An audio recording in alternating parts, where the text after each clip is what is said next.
नमस्कार, समधिया.com देख रहल छी अपने। पूर्णिया जिलाक जलालगढ़ में प्रमाण नदी कात में माछ पकड़ रहल एगो मलाहक जाल में डॉल्फिन फंसल अछि, जकरा बाद सँ क्षेत्र में ई डॉल्फिन चर्चा केंद्र बनल अछि।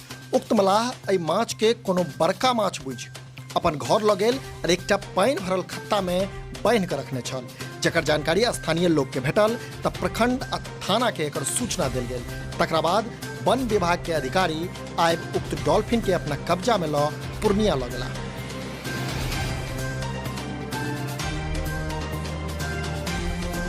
कैसे पकड़े हैं इसको?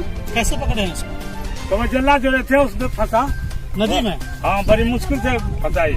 नदी में नहीं, साइड में जोड़े थे। साइड में।